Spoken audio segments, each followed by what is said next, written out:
Okay, thank you. Okay, welcome everybody to this Riverview Finance Policy Hearings. Wednesday, 12th of February, 2025. With apologies from Councillor Erin Wilson-Collins, with apologies from Ron Wilson. I will move that. Can I have a seconder, please? In second. All those in favour say aye. Aye. Okay, confirmation of agenda. I'll move to confirm the agenda. Can I have a seconder, please? Councillor Vincent, thank you. All those in favour say aye. Aye. Aye. A conflict of interest declaration. Anyone has a conflict they wish to declare? No. Yeah, true that. Okay. So the next, we voted that this on the end. Look, first of our submitters, I'd like to welcome Joe Floyd, please. Joe, if you'd like to come forward up here, you can, and please relax and don't feel that we are intimidated. Microphone over if you want. Oh, lovely. To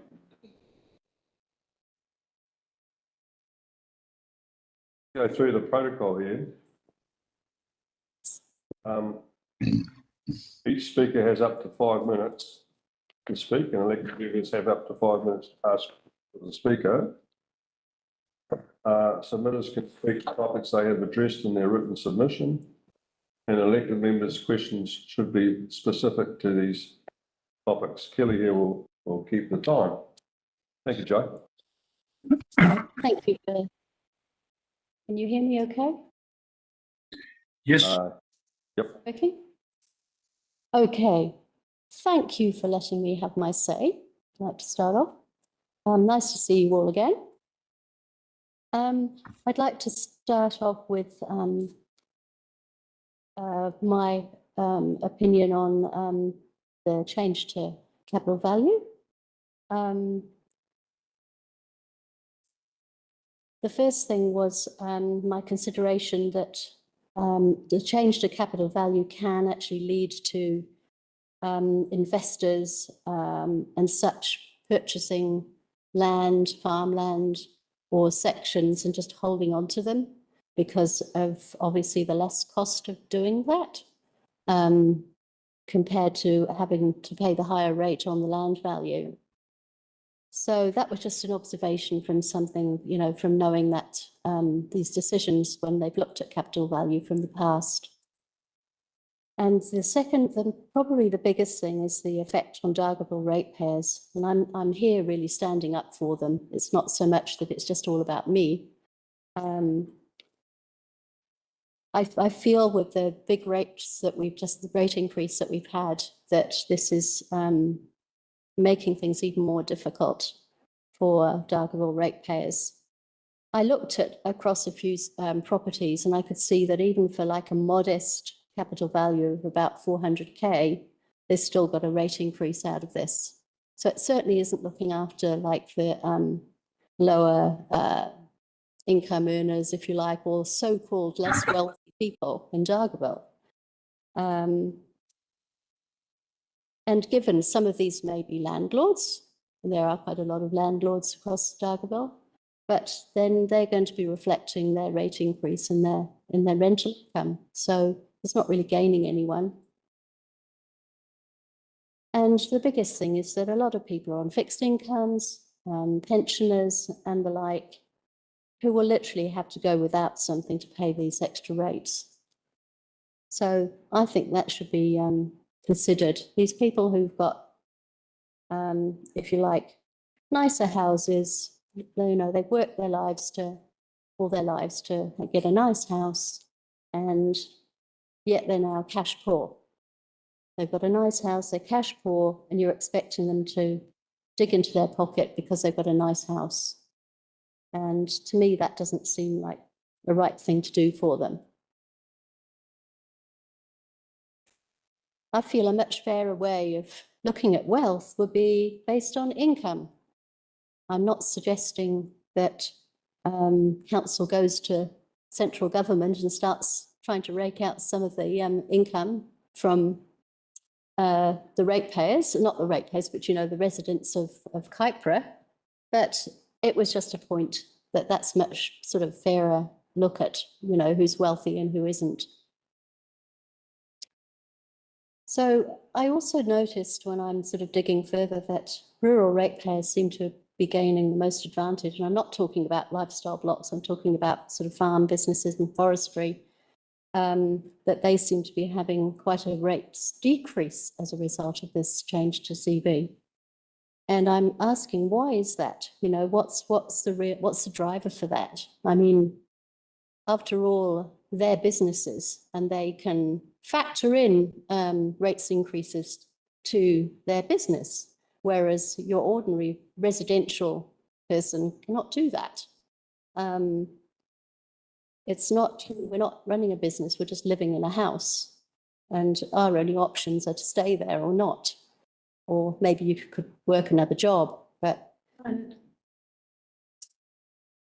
thanks. I'll move along then.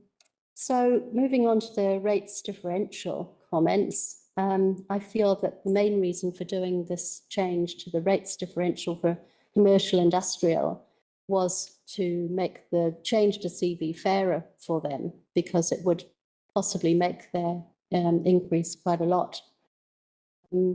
So I can see the reason for doing it, and I support it if there is a change to CV, even though I said, no, I don't support it because I don't support the change to CV.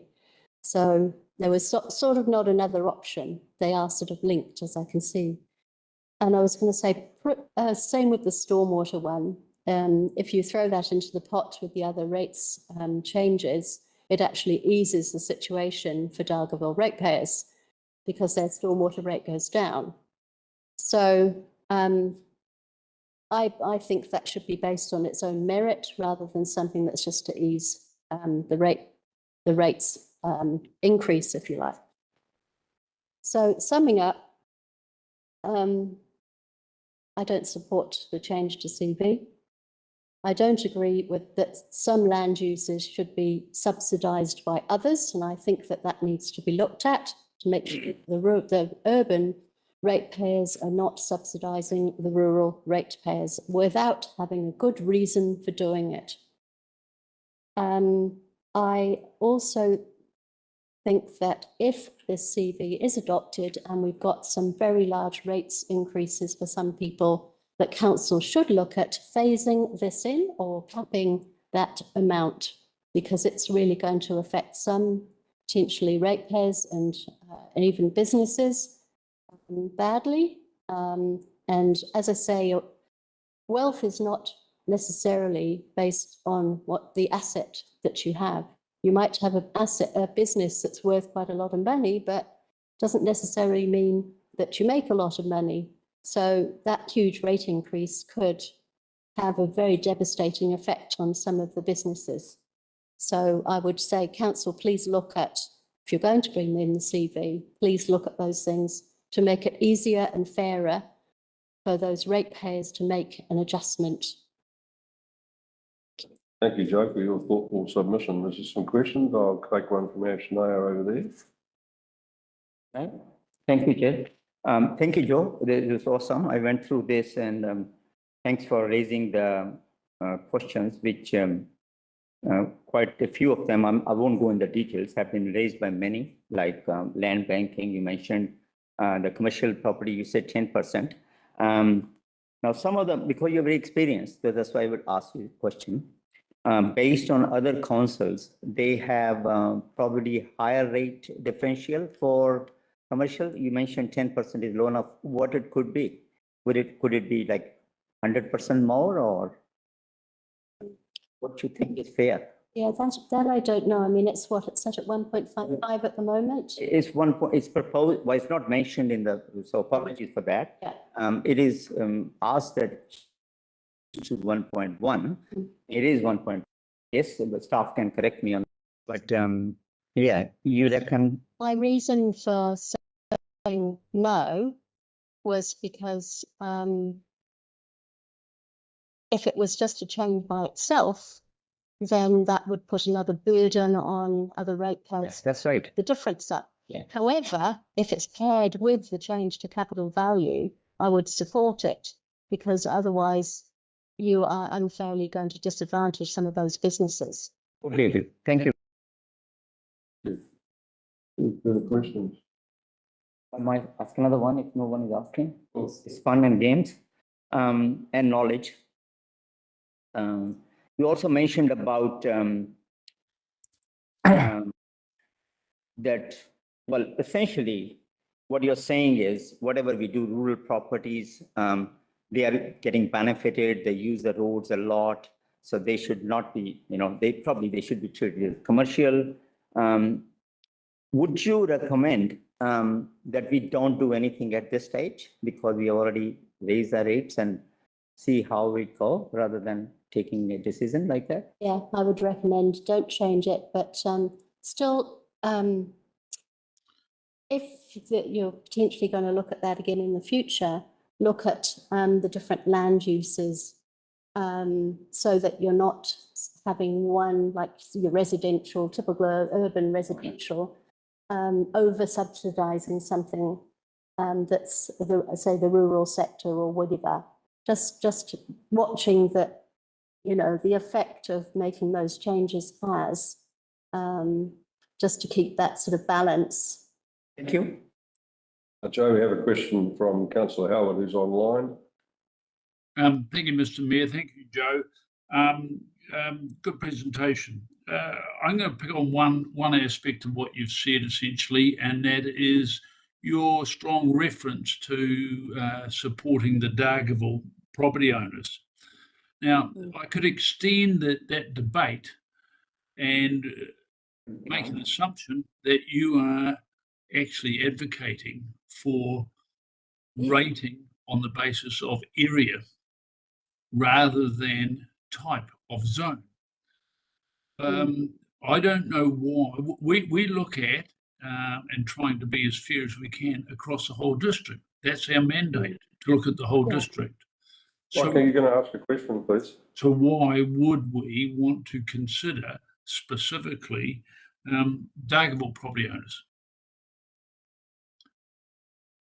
The reason I am specifically looking out for Dargaville ratepayers is because they have sustained a very large rate increase, more than the average recently.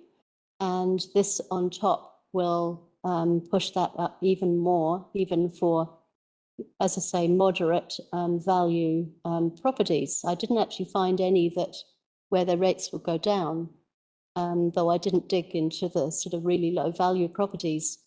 So that's really why I'm standing up for them, because I do feel that, someone has to, and it is going to impact our little town. And, times are hard at the moment. And I really would like you to seriously consider that certainly, if you like, for the more moderate value properties, that their rates should not be going up at all due to this change. Thank you. Councillor Lambeth. Yes, thank you, through the chair. You are a Dargaville resident and you do represent the Dargaville ratepayers, so you'd expect that. But you are aware of the rates rebate scheme? Because you mentioned lower income earners and the like. Yeah. Do you feel that the rates rebate scheme has fallen behind the value of rates for lower income earners at present? I really can't comment on that. Thank you. Thank you, Joe, for your presentation. It's appreciated. You have a procedural question? Yeah, I did. But my understanding was that the process is a hearing at which we can ask questions of the submitter and clarification of their submission. If they haven't raised a matter in their submission, then we can't raise the topic. We're not able to have a debate. Well, there's no debate. There's no debate to be had, and it's specific to the topics raised. So you are correct. Thank you, Councillor. Yeah, I was just concerned about Mr. Howard's question. Okay. Thank you, Joe.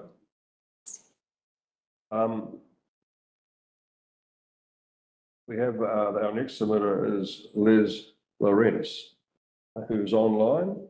Hopefully I pronounced your surname correct, Les.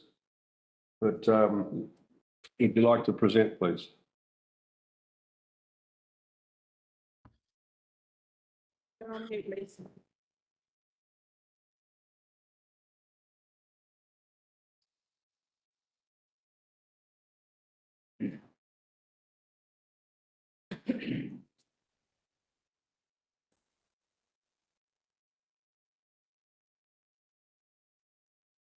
Thank you. Sorry, I couldn't unmute myself. Can you hear me now? Thank you, Les. Can we hear Les? Okay. Yep. Okay, you can hear me? Yes, we can. Now, Les, away you go. Thank you. Okay, thank you very much. Well, thanks very much for giving me the opportunity to speak. If you have any difficulty understanding me, please just let me know and I'll repeat myself. Okay, so going ahead, in order to honour its commitment not to increase the total rates bill, Council developed a proposal that would result in 50% of ratepayers funding part of the rates bill of the other 50%. The justification for this is that it's fairer based on the assumption that the 50% whose rates are going to be increased can afford it. I'd like to just address 3 points briefly. One of these is fairness, one is accountability, and one is affordability. So in respect to the first one, which is fairness, the rationale given by Council for tabling this proposal is that feedback received from the LTP was to look at a fairer rating system for the district, that is to move from LV to CV.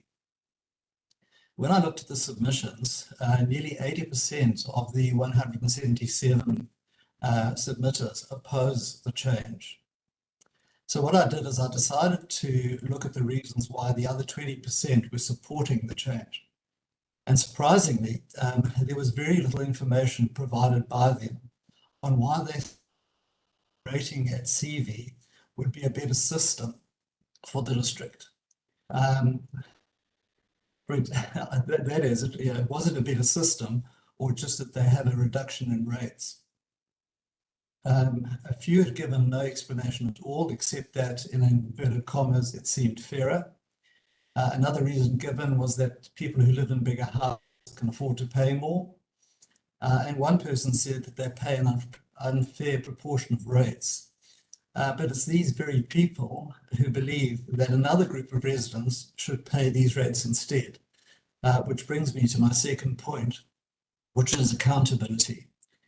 I don't know who is promoting the change, but it is safe to assume that they are the same people who will benefit from the rates reduction.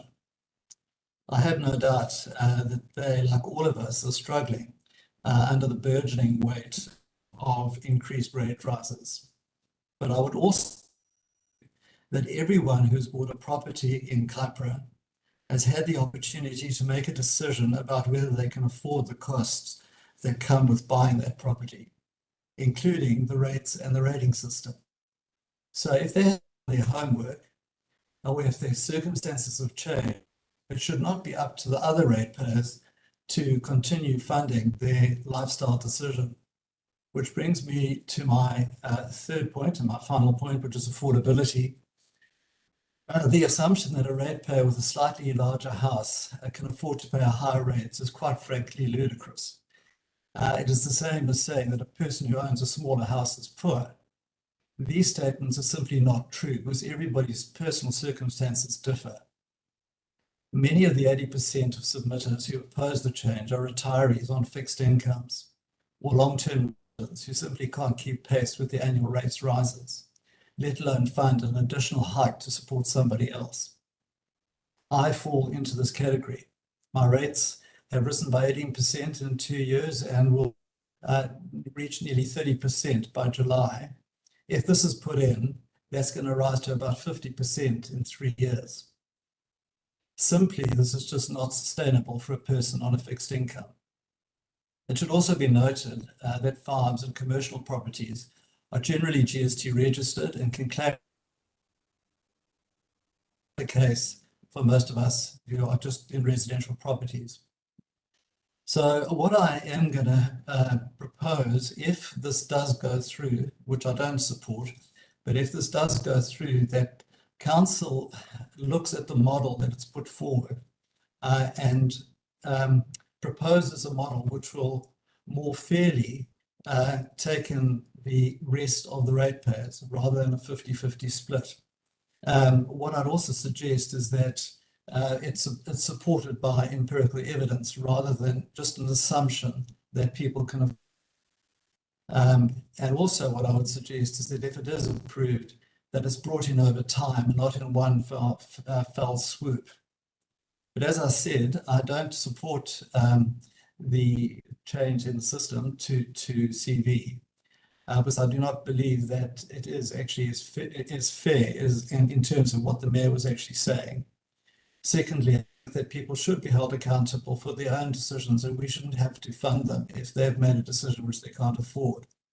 And third, I think that to measure affordability in the way that it has been is without substance.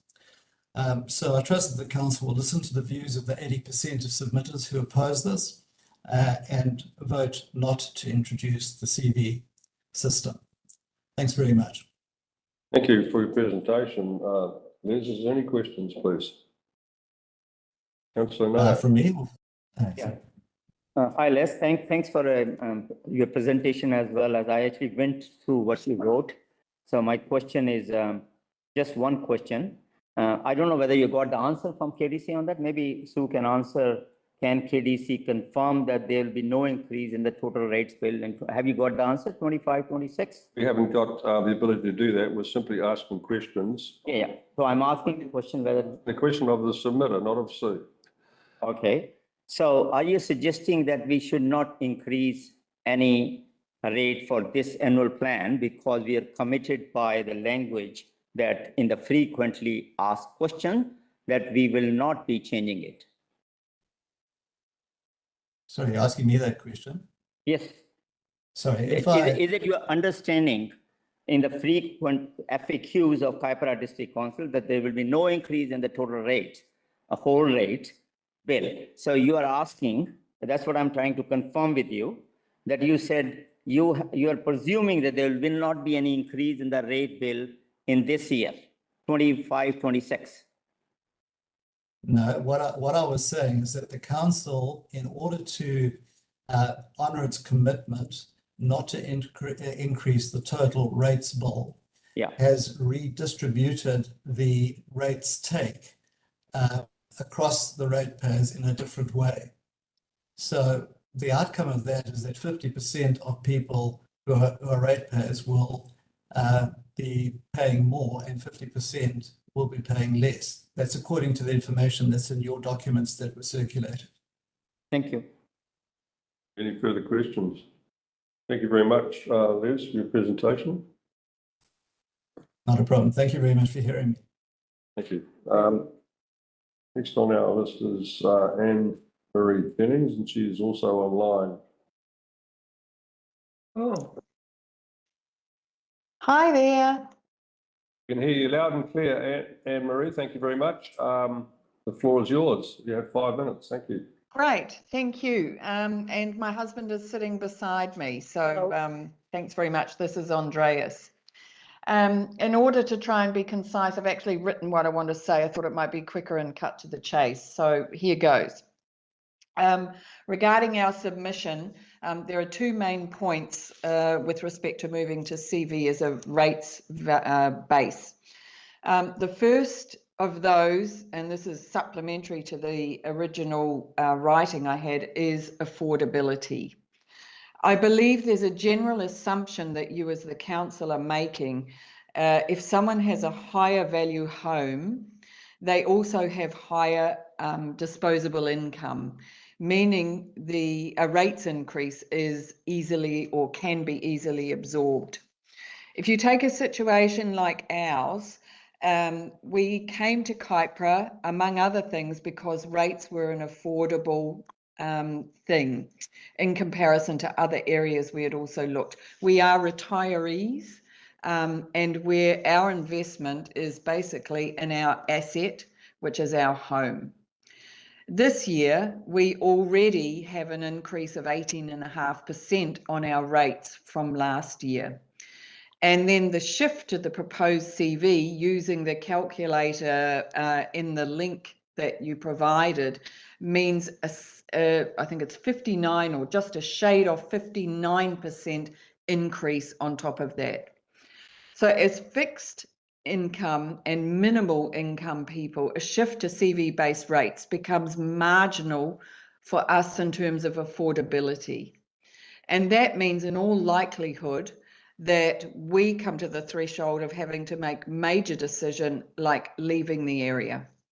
And that's not why we came here to begin with. So that's the first point.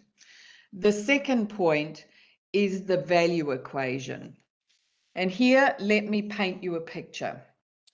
We are bordered by Kames Road, and this is the section that you are not sealing. We breathe and eat dust on a daily basis.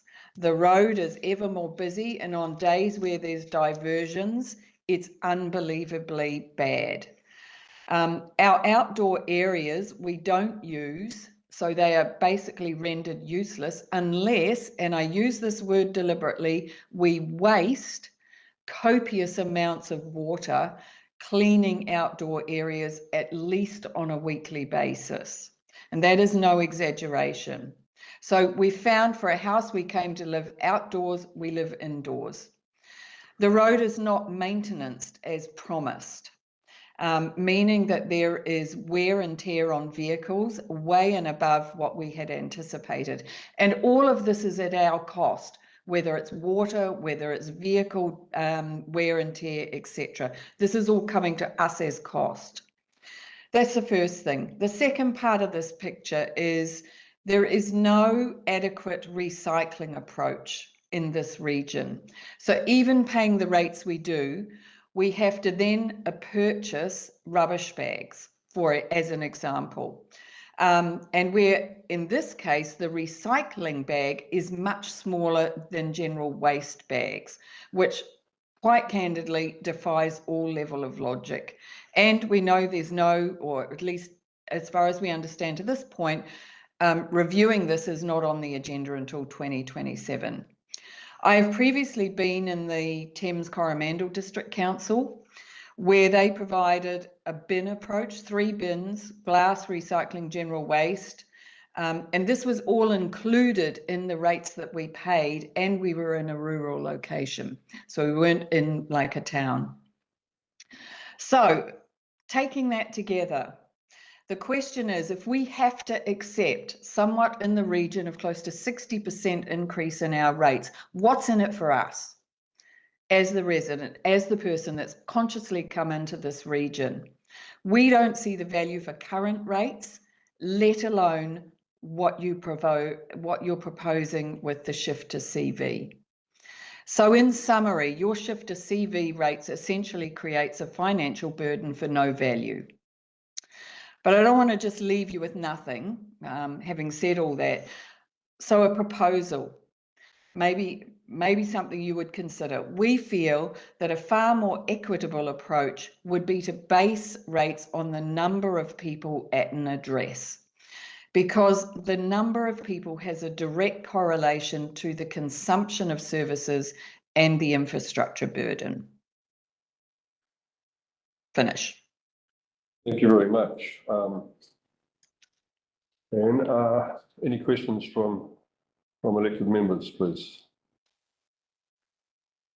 Okay. I can ask a question. No one is asking. You have a question? Councillor Nair? Thank you. So thank you, Anne. Thanks for your presentation and the courage to say. I just have one question. Sure. You mentioned about fixed income, and you mentioned about obviously spreading it over a certain larger section of people, and then it can work. Do you think we should hold off this year till we have better information so that the rate bill to the fixed income is marginal rather than huge.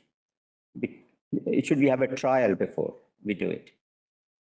I'm not sure I entirely understand your question. So are you, sorry, just to check, are you proposing that you hold off for this year and kind of run a pilot? Is that what you're suggesting? Yeah, and looked at all the proposals so that the fixed income people don't end up with the huge increase, because somehow I feel, I don't know why a lot of people have got this impression that we chose a capital value approach because we assumed that all those rich people can afford to pay. And a lot of people have mentioned that this is a flawed assumption, because the people on fixed income may be on $3 million house, but they don't have the affordability to pay. Very true. And that's, I guess, our point as well, is, a lot of people, you can make whatever judgment you like about people's investment approach or where they put their money. A lot of people like us, that is in our primary asset.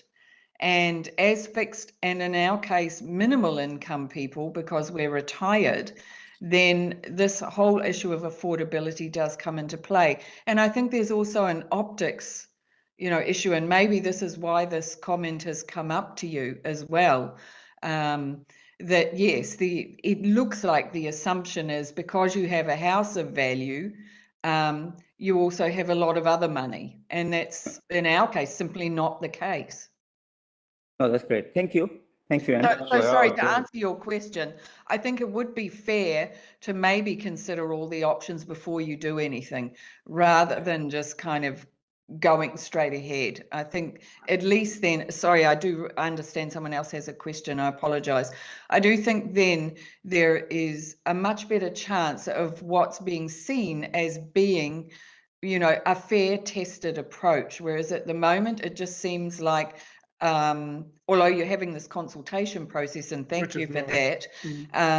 Otherwise, it seems a bit of a slam dunk, and and that's that. And I think that also optically for the council doesn't really come across. It doesn't project well at all. Excellent. Thank you for that. Councillor Howard, you have a question, followed by Councillor Vincent. Thank you, Mr. Mayor. Thank you, Anne-Marie. No problem. Very good. Look, this does relate to a point that you specifically raised in your presentation. So am I correct in taking on board that you're actually advocating, at least from the rubbish point of view, of council supplying, as your Thames Coromandel Council did, supplied bins that you would pay for additionally in rates? We didn't pay for the bins additionally, so there was a rate amount. Yeah, but there's nothing included in your rates at the moment for rubbish. No. So we have to pay for bags, basically, which is wrong at a whole lot of levels, but we won't get into that. But yes, we have to pay for those. So this whole equation around value, we pay an amount for rates, we still pay for rubbish, in terms of bags, etc., and the rest of what I said around roads not being sealed, blah blah blah, all that sort of thing. So there is really this piece where it doesn't seem equitable at all. Okay, I should clarify one thing I did say. Of course, we do charge for rubbish collection, but we don't. You do have, as you say, your waste, your recycle and things like that. That you got to use other bags and the likes, but it is included in a cost, and I'm just trying to clarify that in the Thames Coromandel situation, that there may not have been additional, or it was a calculated cost for the rates for those bins. So you effectively paid for them over time, and the collection of them. To be honest, I can't tell you what the component was in the rates. All I know was, for example, if you're saying that a component of our rates is now for rubbish collection, okay, great, as it was in Thames, but on top, we still have to pay for bags. Whereas for my taste, it should be a service provided And with bins being a much, I guess, more effective way, and I think ecologically better way for being able to, sort of collect rubbish. Does that make sense? And that's fine. I think that the clarification was that in fact there was a cost for your rubbish collection down there. I Just think as we've Liz cleared that up, Mike. I'm running out of time. No, Can I It's have the next- embedded in the rates, I guess. Policy, we're supposed to, yeah, well, she did bring it up about the recycling. Now, I have a question from, councillor Vincent. Oh, I thought our time was gone for that. Oh, I'm actually going to ask about her suggestion regarding, if I will indulge me, thank you. Anne-Marie, it's Mark Vincent here. I was interested in your suggestion about basing rates on the number of persons resident at an address. How would the council know that? Yeah, I guess that's quite tricky, but maybe from census data, something like that. I don't know how that, I haven't thought through, or we haven't thought through the actual mechanics of that. But if you have, yeah, maybe there's census data, something along those lines. Maybe. Yeah, okay, so what if in the course of the year, someone goes away on holiday, or kids leave home, or someone dies? I guess that would be data that would need to be captured somewhere or advised to a council. So, I mean, I think if that's the case, there's a burden of responsibility also on the individuals, if that makes sense. So it would be our responsibility to say, this is, we are a two-person address. Okay, thank you. Thank you very much for your presentation, Anne-Marie. No problem. Our next on our list is Milestone. Thank you, Ian. You're here in person, is that right? Yep. Thank you. You'd like to come forward, Ian?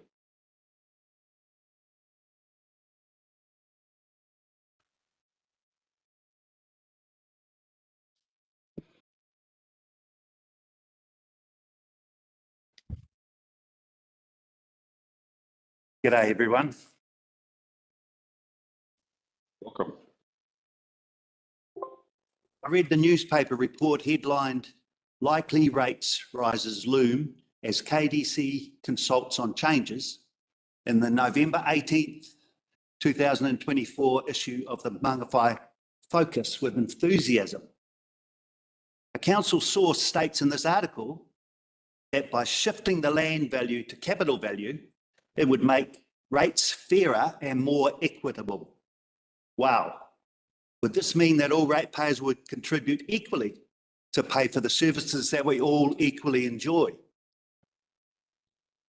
Smarting from our eye-watering rates bill of $8,310 for the 24-25 period, I enthusiastically read the whole article only to discover that the same KDC source states that CV has more connection to wealth and the ability to pay rates than just the land value.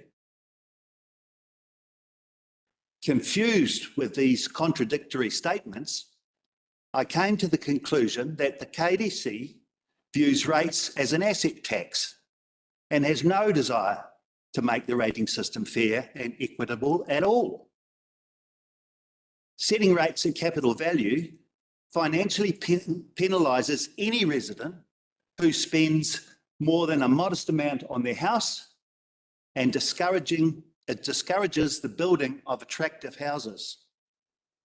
Why would you build an attractive building if it meant that you had to pay significantly more in rates than your neighbour who's living in an old batch?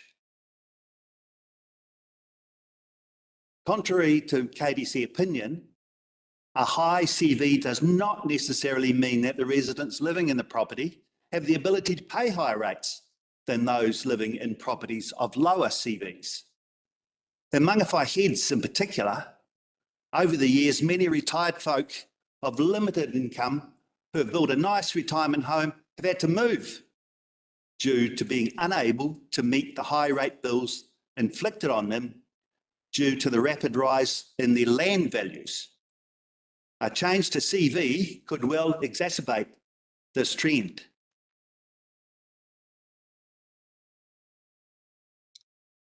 All community citizens benefit from council activities. So one could be excused for thinking that all citizens should pay the same amount in rates. Otherwise, it's a bit like charging more for petrol to those driving Porsches or Bentleys because their vehicles are more valuable. By applying CV to the collection of rates in a town like Manawhai Heads, where as a general rule, property values rise the closer the property is to the harbour, the idea that a change from land value to capital value is fairer and more equitable is laughable and totally false. I submit that if KDC is considering a change in the way rates are set, then maybe a radical solution could be considered where somehow all residents receiving the same services pay equal amounts, and then KDC could claim that their rate settings were fair and equitable. Thank you. Thank you, Ian. Have we got any questions for Ian, please? No questions? Sanaya? I think we have got to respect the presenter by asking some questions. Thanks for doing it. Ian, I just have one question. You mentioned Manawhai Focus November issue, and they use the word that the shift to capital value from land value is to make it fairer. That's giving you a hope. That's the thing. I mean, that may not be true, but this is what it was. You have confirmed in your submission. Is it correct? I don't understand. In Manawhai Focus, November 18, you mentioned that the reason that why council is changing to capital value is to make the rates fairer or whatever it is. Yeah. That was the assumption it was stated as, right? It's right here if you want to read it. That's not correct. Yeah. Thank you. Yeah, sorry, I was next. I'm sorry, I didn't see you, Councillor. Sorry, Councillor Paniora.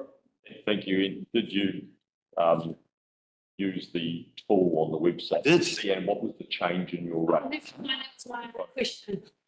Good idea. Name one. Another $600, I think. So you were going from 8,000 to 300 to just under 9. 8,900. Okay. Thank you. Have you just looked at that, have you? No, I don't have that. It's available. I don't even have Okay. the description. Okay, Councillor Paniora, did you have the same? No, that was actually my exact question, so. Okay. Further, Councillor Vincent? Thank you, Mr. Mayor. Thanks for your presentation, Ian. I'm wondering, when you were ruminating about this, if you were aware that part of your rates is actually a general uniform annual charge, which is what everybody uniformly pays. So would you, and there's a limit to what proportion of, sorry, I'm providing information, there's a limit by legislation, what proportion of the rates can be set in a uniform annual charge. Was that in your thinking at all, that we're partway down that path? No, my thinking was more in the last submitter who thought that numbers of people living in houses might be a better way to collect Like a job for some rates. Okay, thank you. Any further questions? Thank you. Thank you. Appreciate it. Thank you.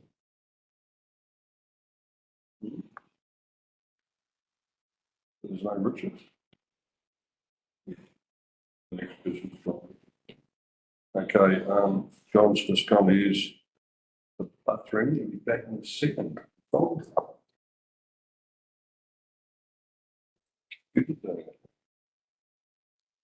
Spot.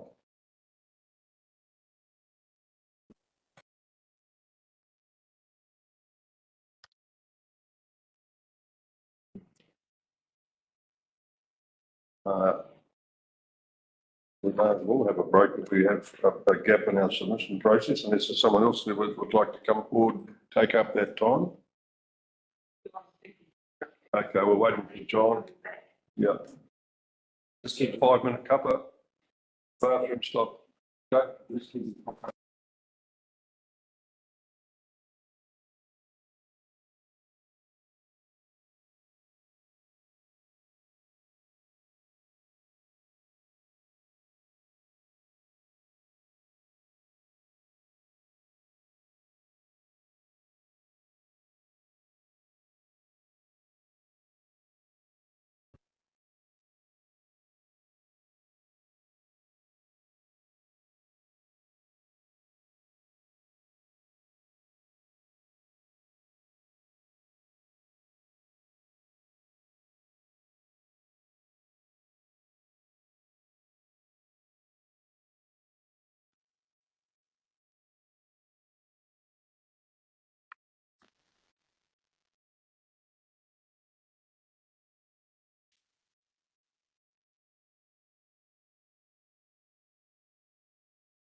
Oh, really?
Oh, I'll try with it. Yeah. Thank you. Okay, welcome. Greetings. I'm against the idea of this capital value rating system. I can't think of a bigger idea of killing progress in the Kaipara district than a rating method that disincentivises success. Now, I was going to leave my submission at there, but I had a call communication this morning from another person who said that their rates has gone up. When I was talking to council staff, they worked it out and my rates has gone up. So last year, my rates, we had a across the board 15%, across the board, when I mean in New Zealand, 15% rates increase. That's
that happens is that building work is obstructed.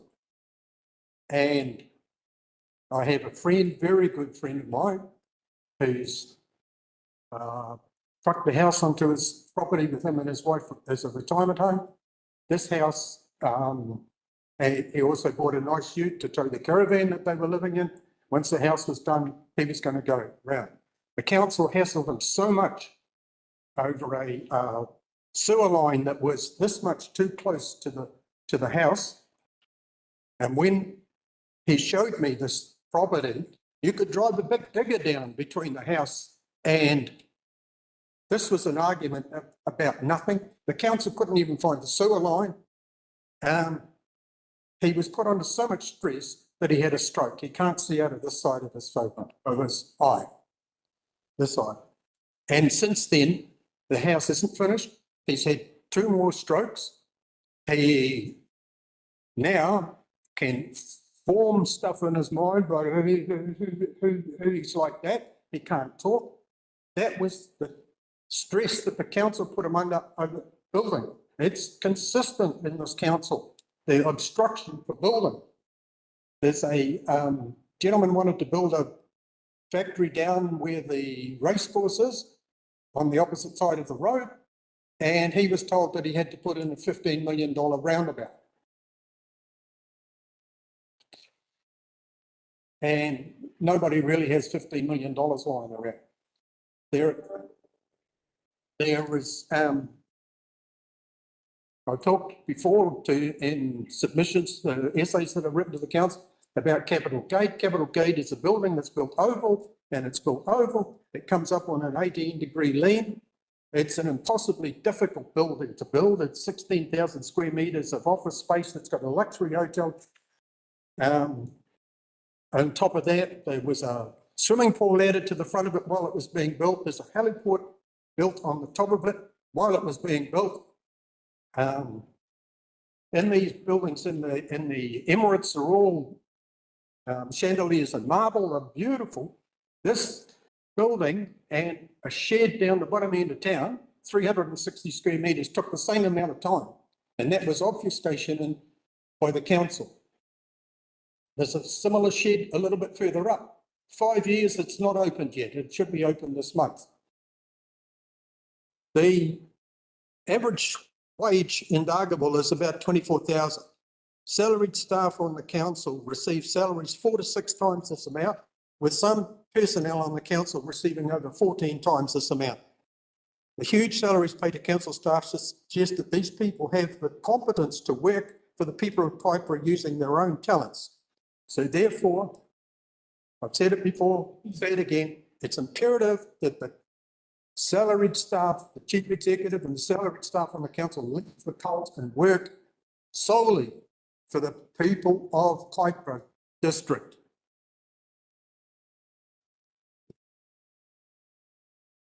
There's too much more for me to say with our 5 minutes of democracy. So I'll have to leave it. Appreciate that. John, is there any questions for John? Thank you, John. I appreciate your presentation. Okay. I've stunned everybody in silence. No. I'll ask questions later. Okay. Have we got anyone waiting? We have. Next presentation is Aaron McConchie. He's online. Welcome, Aaron. Can you hear me? Oh, we're there? Aaron? Are you there? Yes, I'm here. Oh, thank you, Aaron. We can hear you. So if you'd like to present, that'd be appreciated. Okay, no worries. Hold on. I'll just see if I can. There we go. I'm just apologies for where I'm at the moment. Just looking after a stray dog that wandered onto my property. I'll be very, very short and sweet. You've seen my submission. My largest concerns with it are that it's for those that are barely affording properties, have no way of to upgrade or to develop a property, then starts to become penalised by the concept of a CV rates. I don't see any issue personally why it is not land based for a rating system, because that sort of the land is then justified. I mean, if you have to change your differential to allow the concept of rural land being less expensive to be rated or something like that, I'm not too sure. That's the mechanisms of how you're dealing with it. And also, it's also unfairly affecting the elderly and those that are marginalised and have sort of evolved into what property prices are now, coming from a long time ago where, I bought a house that was $17,000 and now it's worth $1.4 million or something. It sort of gets a bit crazy, and it's sort of what straw will break the camel's back, so to speak, when it comes to rates. That's my largest concerns with this kind of, you could say, radical change. I know it's been adopted across the country quite regularly, and there's reasons for that, and it's certainly not to reduce reduce rates overall.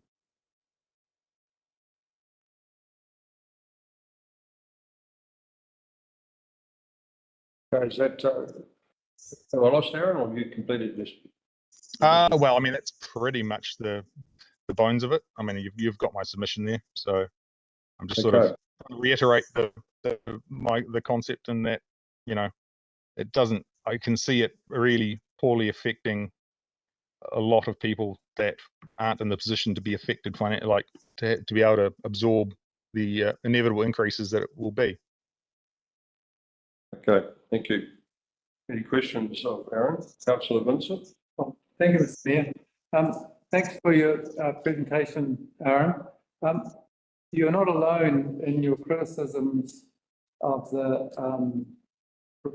proposal, in that there's an assumption being made that if you have a more valuable property, that you'll be in a better position to pay more rates.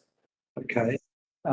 And also, you're not alone in your comment that you're saying CV is more volatile than land value, which is contrary to the statement in the council's review document. What is your basis for saying that? Saying that the land value doesn't vary as much as capital value? Thank you, Councillor. The basis of my statement there is not necessarily it doesn't vary. What it varies is on its true value of the land that it is. Capital value is created by an algorithm of all kinds of options, including location close to schools and all of these other tangibles and tangibles that aren't necessarily directly related to the cost of where they live. There's a whole lot of other factors that go into CV, and CV is clearly shown, especially in this recent history, of being incredibly inaccurate and wasteful. As far as I have friends right this morning, I'll give you an example, looking at a property to purchase. The CV is $1.3 million, and the market value is $860,000. So their rates are based on 1.46, I think it was. But the property is only worth $860,000 to purchase. The land, and I understand some of the perspective from what the council document said of, there's land that's not worth things, and it goes up and down, but it goes up and down with what it should be valued at. CV has included the cost of capital improvements, the cost of maintaining those improvements, then those costs go up and down dramatically from year to year to decade to decade. The other thing I could sort of ask is, I could say is that it's also unfairly affecting the renting community if you change to a CV, because there's no incentive for landowners to develop their properties for a better situation for their renting, besides an increase. But those rent increases, as we see in Auckland, and especially on the eastern side of Kaipara, that is dragging up here, is that people will charge whatever they can, regardless of the state and the condition of the property. And to then now put a very clear message that don't improve your property because it's going to increase your rates, because it's not based on land, it's based on the overall package. One that's in part of my submission was sort of saying it's also unfairly affecting the rural and the lifestylers, in the fact that people are going to be forced to look at subdividing their properties to be able to reduce their rating, or at least what they cost, and to recover some of those costs, which is completely against what Kaipara's long-term plan was about not reducing the size of already reduced lot sizes and stuff in the rural surrounds around, basically around most of the towns that we have now. One question, sorry. I'd just like to back you up to more the basis of my question is, I get you listed a whole range of factors which would be taken into account in arriving at a CV, which wouldn't apply in relation to arriving at an LV. I was just wondering where you got that information from. I can't cite it to you right now, unfortunately, but it was through some reading that I had been doing during this, and it was around the breadth of what a CV is, how it was explaining how a CV is generated, and that it looks around all kinds of things about the property, about why it's come to this value, because traditionally a CV was, it's capital value, and it was sort of that kind of was the basis of what a market value would be placed on. Obviously, there's other effects on a market value, but it's I can certainly try and find the documents that I was looking at and send them to you. That's no problem. But that was sort of from what I was reading, and also obviously common sense of, especially in our post-COVID era, with how prices of everything went up ridiculously and unjustifiably in some cases, with especially when you're dealing with construction and that sort of thing, and therefore the replacement cost of buildings, which also goes into CV. My one question I do have, especially for council, not necessarily councillors, but councillors can take it, is with this proposed rates change, if it did go ahead, what's the balance of rates based on as we have it now, and if it was to be changed to CV, is there a plus minus? Is it a push as far as the rates increase? Is an overall rates increase or decrease, or is it a net zero sum if we were to go to CV? I'm tempted to respond to that, but that's outside my brief at the moment. I guess what I'm taking is, see, I'd be rather surprised if there was a bare block of land came up next to Mangawhai Beach School, that it wouldn't be influenced by the fact that it was adjacent to a school, even though it was a bare block of land. So if you've got some other basis, I am interested because just to see how we have a, because we don't have a factual basis for saying more expensive property equals greater ability to pay. But that's an assumption on our part. No, you seem to be working from greater information. I'd be interested to know that. Thank you. Thank you. Other questions? Did I have someone else that wanted to ask a question? Councillor Nye, did you have a question? Yeah, thank you, Mr. Mayor. Yeah, thank you, Aaron. I tend to agree with whatever you said, and there's lots to be talked about, so I'm not getting into that.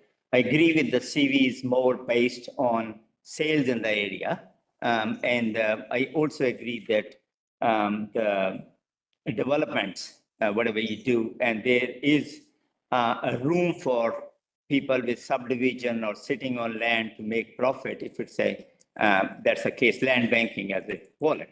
So I have no issue with so many things presented, but I really care about the people who don't develop and on fixed income, and you're not the only one, many people mentioned about that. They struggle to meet rate rises. So whether it's land value or capital value, when the rates increases by 10 or 15%, those people get affected. Would you agree that capital value or land value, in the end, what matters is what is the rate increase?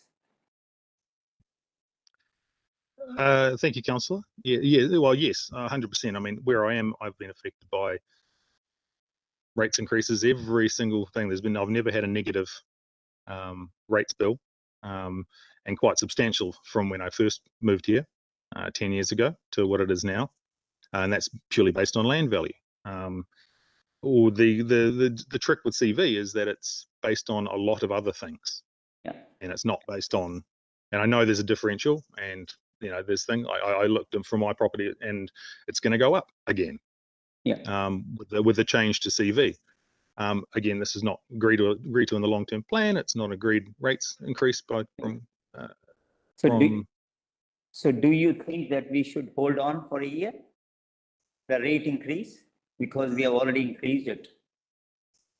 I think if there's rates increases, you need to have a serious look, because there isn't. I know things cost and things cost more, and I mean I'm in construction industry in a peripheral sense as it is, so I know there are costs to things. Okay. But for those that are on a fixed income or near it, or on a reduced income, there's not a lot of work. There's a lot less work than there was 3 years ago. Especially in this side, and your pricing, like rates are dissuading people from moving to the area, besides property prices and that sort of thing. And I'm speaking specifically from the East Coast side of things. I know West Coast is a different story. Well, it's the same story, but in a different place. And I don't want to talk for everyone. Thank you so much, Aaron. That's good. Thank you. Thank you, Aaron, for your presentation. Thank you. No further questions. Thank you. Okay, next on our list is Richard Allspar. Richard, are you here? I think you are. Yep. Come forward, Richard. Do you want me to talk? Yes, please.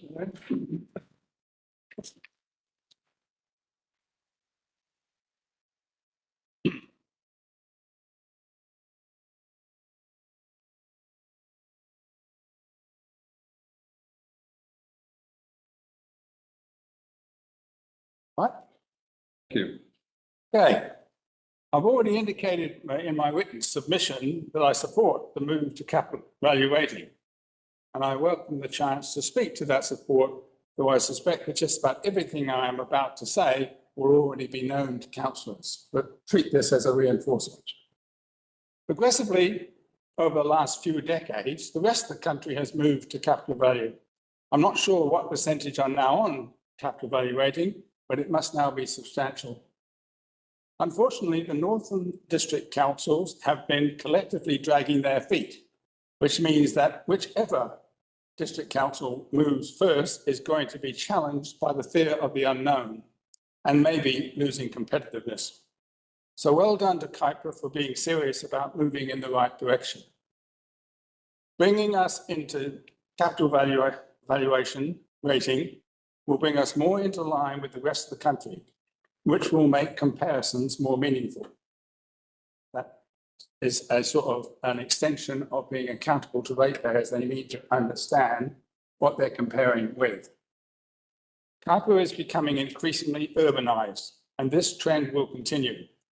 This places an imbalance on rating contributions, rural versus urban, which cannot be compensated for adequately by using uniform charges, which in its turn inhibits the ability of the rural sector to contribute economically, which worse might drive some of them to sell to carbon forestry. You'd expect me to say that. Rates are a tax. That status has been established by numerous court cases over the years, and a capital value is a better way of establishing ability to pay than the current LV system. This is true whether the property is urban or rural. A capital value system will mean some adjustments. For instance, dairy farmers are generally more capital intensive than meat and wool, but they also put more pressure on the roading system, and therefore it seems to be a fair balance. Council will need to be aware that capital valuation will exacerbate the poor contributions from forestry sector. Forestry as a land use tends not to have much in the way of capital improvements, and any that are taken over because of a former land use soon fall into dereliction. A move to capital value will necessitate a more stringent and rigorous targeted rate for forestry.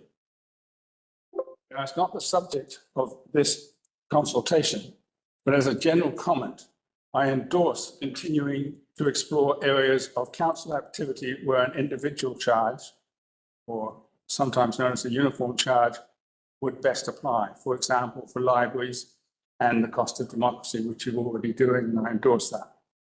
Also, together with other local government, KDC needs to promote additional sources of income beyond property rates. I have opined before that one of the main reasons for low voter turnout for local body elections is the fact that not many people pay rates. And if you've not got skin in the game, you tend not to be that interested. That's all I've really got to say, Mr. Chairman. Thank you, Richard. Any questions, please? Councillor Nair, followed by anybody. Councillor Lambert, you have your hand up. Yeah, okay, Councillor Nair first. Thank you, Richard. Thanks for coming and speaking. I looked at your email, which is part of it. You mentioned the forestry rate. Should be, or did you not? Say that again. And you also mentioned about a rate for museum, which was unrelated. Yeah, the acoustics in this place are terrible. It's not just my old age. No. Say it again. All right. I don't think it's important. Yeah, thank you. Okay, yes. That's how you deal with questions. Anybody else? I'm not going to fall into that trap if I'm next. Are you asking a question? Yes, please. Yeah. Yeah, okay, Councillor Lambert, followed by Deputy Mayor Larson. It would be true to say that you're involved in agriculture and farming industry with large rural lots. How would you feel if rural properties were allocated from the same bin and it was proportionally done as per CV? Or do you expect that CV value to be spread across all different zonings within the district.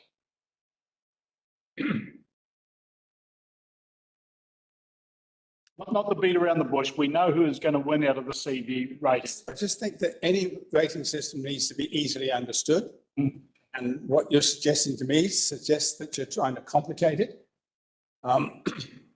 which I just think is bad policy, is to complicate anything. And one of the good things about GST, for instance, is in spite of successive lobbying by all different kinds of interest groups, they've kept it pure, and that makes it an effective tax. And I think you need to keep your rating system as pure as you possibly can. It's CV or it's LV, that's it.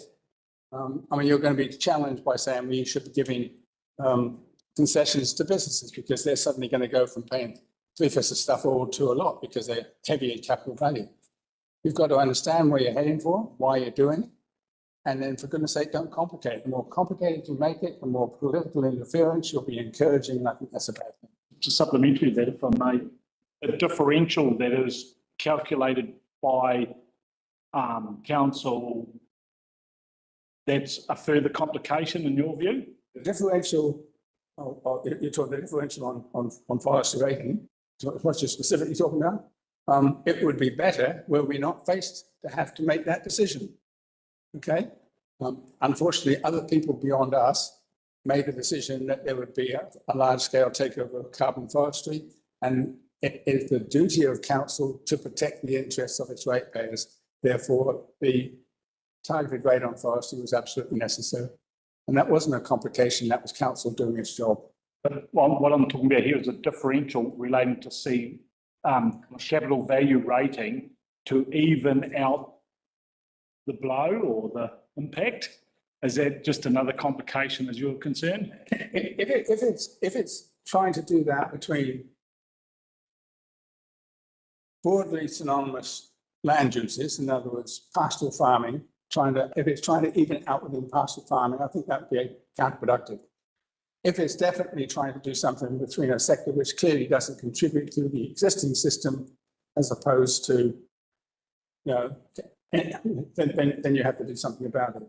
But, you know, the trouble with making too much in the way of variations is you do allow for consistent political interference. As I've said, the political interference with regard to forestry is a duty, just that every other area comes across as being not much more than just pandering to a vested interest.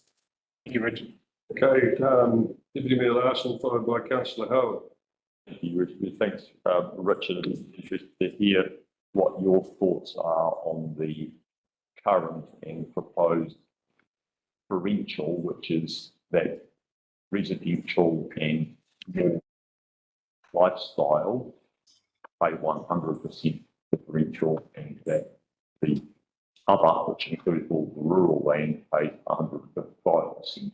Do you think that is fair and reasonable? Because that's what's under our current system and is largely, other than the small factor proposed, the same in the proposed capital system. Do you think it's too much, too little? Or? As you can see, I've been around for a year or two. Yeah. And I can remember the time when the old Hobson County Council, which was an awful long time ago, introduced uniform charges. And at a meeting just like this, somebody out in the rural area, I can give you his name, but it doesn't matter, said he was a smallholder, paying 3/5, in fact, it's very, very low rates. And he said, but what you're proposing is going to put my rates up. And the answer from the then chief executive was, well, that's exactly what it's intended to do. In other words, he was going to start paying some rates he wasn't paying rates at all before. And what you're suggesting to me now is that because you're actually a smallholder within an area, that you shouldn't pay as much rates as your large landholder. Now, off the top of my head, I'd say you've got some credence to your argument. When I look at a smallholder and the amount of damage they might, especially that they might put on the roads, for instance. It's largely passenger cars, it's not heavy traffic, that kind of. I am not aware of what you're classifying as a smallholder. Well, it's just what it says in our rating policy. Residential and small lifestyle pay 100%. Yeah. And that other, which includes the large rural blocks, pay 155 as a differential, so they're paying quite a lot more. And my question was, did you think that was fair? But perhaps you don't know. I mean, I've essentially, as I say, I go back to my response to Councillor Lambeth. The more complications you put in there, the more opportunity you put in there for political interference, which is bad policy. I have to say, if you choose to live in a rural area, then you take the downsides of paying the same rates. Thank you. Councillor Howard, do you have a question? I do. Thank you, Mr. Mayor. And thank you, Richard. Nice to have a contrary view for a change, but that's all right. Listen, Richard, I'm intrigued in your statement that you made, so I'm questioning the veracity of it, where towards the end, where you said that, I don't disagree with the principle of it's great, you're best to always have skin in the game, but your assertion was is that you felt that there was an issue with local body elections because not enough people had skin in the game, i.e. not enough people were paying rates. On what do you base that? If you look at national elections, they actually have a turnout which is very nearly, not quite, but very nearly double that of turnouts in local body elections. Yep. Everybody has got skin in the game in national elections, either because they pay tax or because they are the recipient of the largesse of those people who do pay tax. In the case of local body, if you pay rates, you pay very close attention to what goes on. If you don't pay rates, it's very hard to explain to people why it is that the expenditure of rates which come from somebody else really affects them. Now, if we were to have this is a different argument altogether than what this hearing is all about, but a level of poll tax, and you understand when I'm talking about poll tax, or a level of tax which comes from a contribution from everybody, as has been suggested by some, a percentage on GST, that would actually get people more focused on the fact that it's their money that's being spent, and therefore they'll be more inclined to vote. Now, I appreciate that that is an opinion, but I think that if you actually start talking it through, there is some validity to that. Thank you. Thanks, Richard. I mean, I think that in that there is probably some level of accord. And certainly we seek and we ask and we look for other ways of collecting the funds that we need to operate a council. But I think that the truth is that at the end of the day, as I see it, that actually 90% of all properties pay rates. Now, it's one person possibly that pays it, and it might not feel like it's others that are engaged. But the truth is that there is leading to a question, Councillor? Just in more elaboration. That's all right. I'll leave it at that. Thank you, Councillor Howard. Any further questions? Okay, thank you for your presentation, Richard. Thank you. Okay. Next on our list is representatives from Mangawhai Matters. I believe we're going to have Phil McDermott and Doug Lloyd present. Is that correct? Just give me a couple of minutes. I just need to go and use the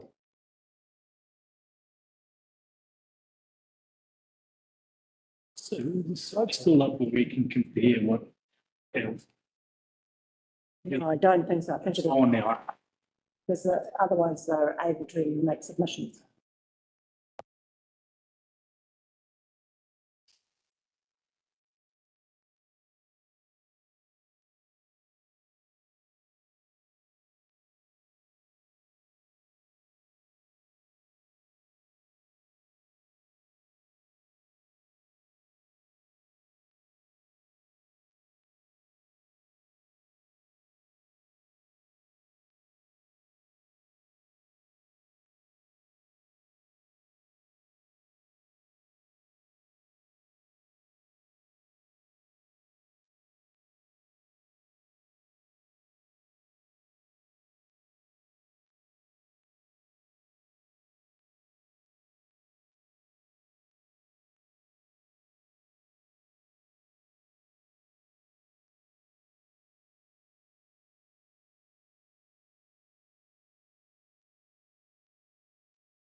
You. You coming up here? Good afternoon. My name's Doug Lloyd. I'm chairman of Mangawhai Matters. Peter Nicholas with me from Dr. Phil McDermott, who will make the presentation. And hopefully between the three of us, we can answer all your questions. Thank you. Good afternoon, councillors. I'll read from this. We can leave a copy behind, and I'm happy to stop for questions on the way through. But I always thought it was worth just putting a little bit of time into it, considering the work that's been done by us and for us. But to start off, Mangawhai Matters endorses the change from land value to capital value as the base of general rate. That's our bottom line. Capital value rating reflects the true value of a total property to be rated and not just one part. And I'd emphasise this as a matter of equity. It's a matter of fairness. It means that people with a more valuable property within a land use category pay more than those with a less valuable property in that category. Quite simply, it's socially fair, much fairer, and therefore morally and ethically, we would argue, the right way in which to raise a general rate. But let's talk a little bit about how it works. Just take some examples from the residential category. And we have, through Joel Cayford, Dr. Joel Cayford, done quite a lot of work on the rate space for this community, and I'll talk a bit more about it in a moment. But perhaps hypothetically, a young family buys a section for, say, $100,000, borrows and builds a $500,000 house on it, or thereabouts. An older family, one with savings, possibly have sold a bigger house, downsizing, have also buy a similar section, pay $100,000 and put $100 million house on it.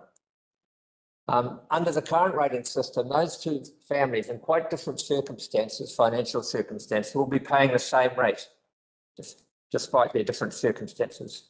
Under a capital value system, the household with a more valuable residential resource will pay a higher rate. I'll take this a bit further and assume that the land price doubles over the next 10 years. The younger family, probably still paying off the mortgage, is now faced with higher rates and a higher proportion of their disposable income or non-disposable income of their income. The wealthier older family may be paying the same rates despite a much more valuable property and in most cases a greater ability to pay. So that's the equity issue. And we can take other examples about people perhaps retired, have lived in a house for a long time, which suddenly the land value increases and maybe on a pension, now they've got an affordability problem, affordability capacity to pay their rates. Those are the sort of circumstances that we think will be ameliorated. They won't be resolved totally, of course, but they will be ameliorated, eased under a capital value rating system. The disadvantaged families, whether they are pensioners on a low fixed income or a younger family with high outgoings living on the same sort of land as their neighbours with perhaps no mortgage and some other assets, they will be better off. And those with more wealth, more assets will be slightly worse off, and I'll come back to by how much in a moment. We could go and look at the rural categories. We could go and look at others. I took, for example, a commercial category, something that's quite common. A large format shop like a supermarket comes in and builds in the same area and the same valued land as the existing small shop owner. The value of the business done on their site increases, and the site value of the business done on the smaller local shops may be steady, it may even decline. But under the current system, they're both rated at the same level in terms of the value of the land they're sitting on, whether they're a tenant, whether the owner, operator.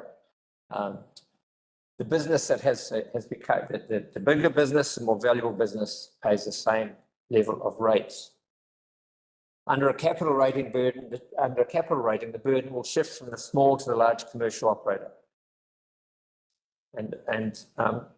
So what will the effect be? In our earlier submission prepared by Dr. Cayford, which is it's on page 266 to page 272 of the document containing the submissions, the impacts of changing the rating system or the distribution under each different land use category is illustrated. I'll just summarise the residential results.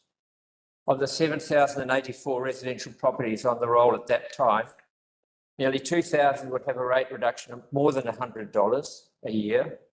Some 630 would have a reduction of more than $5,000 a year, and 41 would have a reduction of, sorry, more than 500.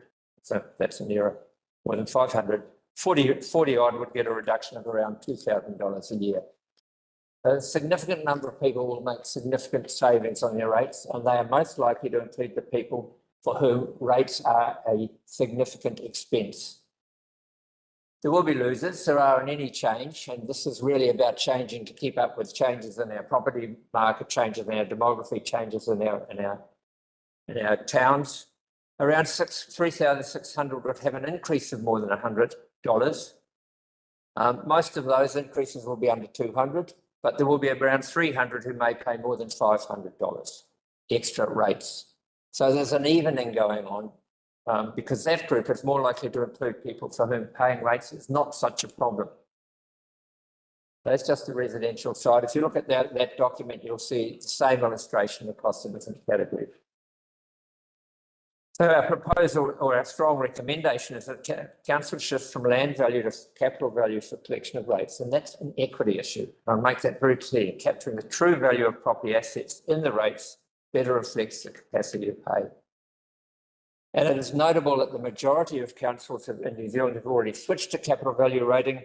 More are considering to do so, the few that are left. I'd like to just look ahead beyond such a shift, because this is an issue that the next issue is one that seems to be preoccupying people, and we would argue that it should be left until you've made the first adjustment. Shift to capital rates, and then you can address some of the historical legacy distortions in the rating system that people are concerned about. Once capital value rating is introduced, the council can choose to improve the efficiency of its rates, ensuring that the share of rates within each land use category is broadly proportional to the costs that it imposes on council infrastructure and services. So we want categories to be paying more or less their share of whether it's roading or other public service infrastructure services, drainage, whatever it's funded out of general rates, roughly proportional to the use they make of it. We're never going to get it precise. You can do it.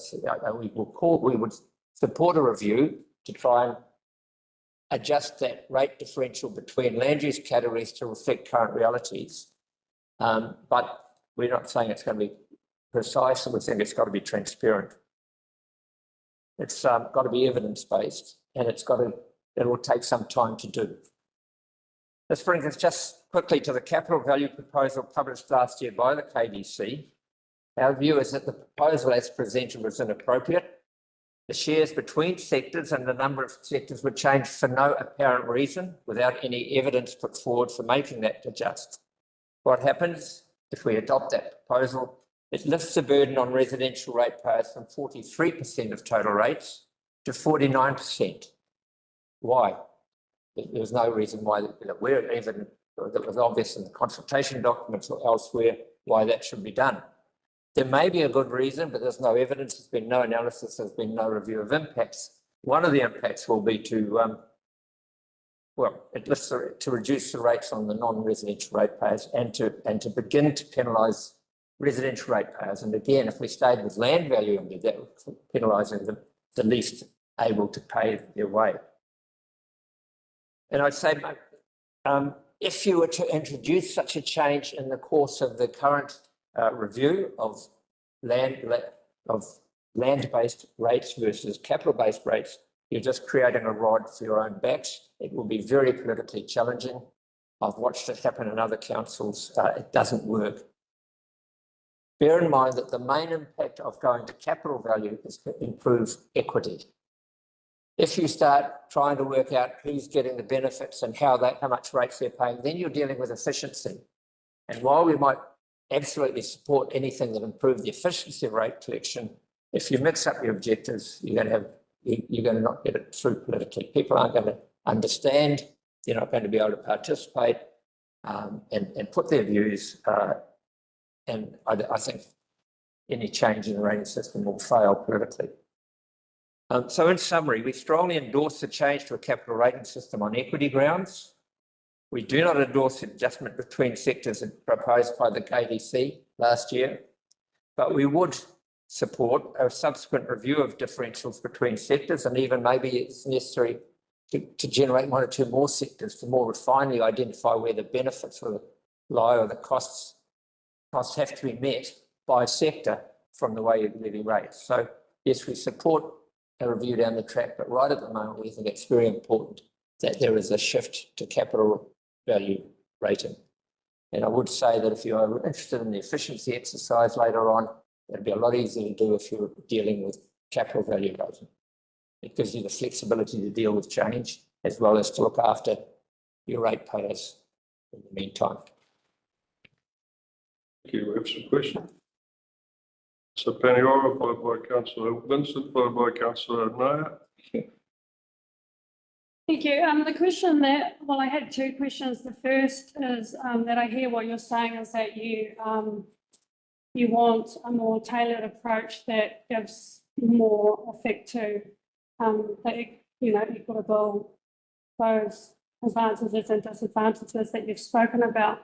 I've brought this up previously around we carve out a principle only to then go back and start tweaking it again and again to the point where we may find ourselves creating more inequities in trying to fix up, I guess, the glitches that we have. So in terms of the two decisions, because there are two decisions that we have, so my first question is, would you prefer, because you actually have mentioned some advantages to that, would you prefer the current status quo or to move to the new capital value?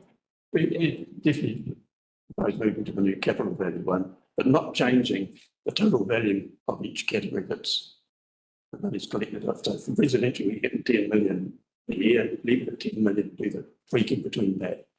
And then you just spoke about, the different industries. So, for example, I was very much against capital value to begin with, but someone pointed out to me the inequities around, for example, Fonterra, which thank you, Sue, for providing these, currently pay 17,000 on their rates, as well as Countdown, which currently pays 13,000. Under the new regime, they would respectively pay 53,000 and 32,000. And if we were to get another industry come in, they would contribute to the overall pie, thereby, slowly reducing the costs to our general rates pool. Because they don't have money to spend. Yeah, so do you still think that they're, given that we will see more equity with those industries, why the rationale that we have for the split? Look, we see it in two stages. One is to leave it where it is at the moment, get that embedded in, and then do the next step and look at the different categories and where they're paying their share. Because I think if you try to do the whole lot at once, it'll just be chaos and nobody will understand it. But if you put in capital value rating now, and then over the next year or two, really understand the issues, because there's actually quite a lot of issues to understand around that, and implement that in a year or two or something like that. Can I take that example you gave too? We're saying it'll be a lot easier to do the adjustment within residential, within commercial, within rural. I mean, there's a bigger number of lenders. To do that as a starting point to move to a capital ratios. But a subsequent study might show that commercial areas growing, values are growing very quickly and residential areas are stalled. Then you will start reviewing, well, what's the impact of these commercial areas on our spending, and should they be paying more and they be paying less? So it is two stages.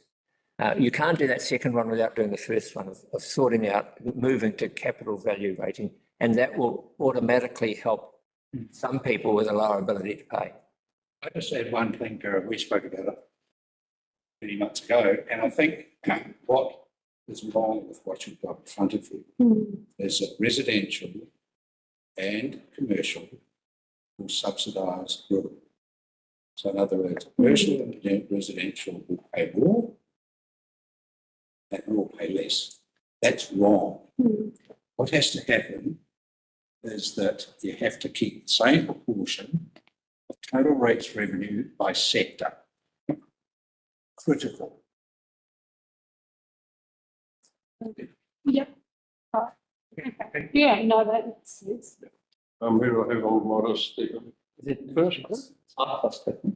Mark Vincent was second, yeah, okay. Thank you, Mark, Mr. Mayor. Thanks very much for your presentation. I really appreciate you looking at fundamental principles such as equity and efficiency. So thank you for that. I guess in regard to the equity question, how do we take into account individual circumstances where there is a bill for a lot of people which makes the rates bill insignificant, which is the mortgage bill. And there are some people who will have a mortgage and some people who won't. And that's going to make so much more. So how does your proposal accommodate that situation? Because the real theory behind it, if you can afford a big mortgage, you can afford to pay your rates. I mean, it's probably that simple, isn't it? I mean, you can't take into account a person's mortgage when you're setting rates. It's just. But in terms of equity, you're talking about ability to pay. If there's two properties that are the same value and someone has a mortgage and someone doesn't, what do you do now? We can't solve that problem. We can certainly people should be very aware of their rates when they take the mortgage, I think. Yeah, I don't think it would solve that. It's the same with land-based. I mean, it's the same issue. You can't take into account what your mortgages. I want to come to the land-based, but another question is, as we've heard frequently from a lot of those submissions, it's seen as a change of capital value, a disincentive to improving a property or to actually developing it. So how do you see that? I think the difference should not be a disincentive to any significant land use change, any decision people make. We're not talking, if you're talking about industry coming in, we're talking a very trivial amount of money. If you're talking about households building houses or buying properties, it's still a secondary consideration. And the differences, which I didn't dwell on, but are in papers, are quite minor for most properties. I mean, they're quite manageable for most properties and quite advantageous for the bottom quarter. So I don't, in my experience in sort of economic development and industrial investment, is that the rates are minor. And within housing, I mean, they've got to be part of the decision that the household makes. And 83% of the country's on heavy rating. And there's still plenty of development going on. Thanks for that. Yeah, I was aware of that. My last question, Mr. Mayor, is in relation to the efficiency stage of things. I get the idea of differentiating between different land uses. And I presume you were talking in terms of land uses as identified by the likes of QV, who does our information, as opposed to district plan zonings. Yes, there's some overlap and there's some adjustment, but yes, I mean there are a whole lot of questions raised by such an exercise. That's what I'm saying. It should be distinctive from what we're talking about today. It's certainly an exercise I would think is worth doing, but we're suggesting it shouldn't be done right until the capital value rating is in place. Might need some special issue Kevlar vests as we go through from stage 1 to stage 2, I suspect. Good members. Thank you. Thank you, Councillor Nair. Thank you, Mr. Mayor. First of all, thank you for coming all the way. And I must say, you hit the nail on the head.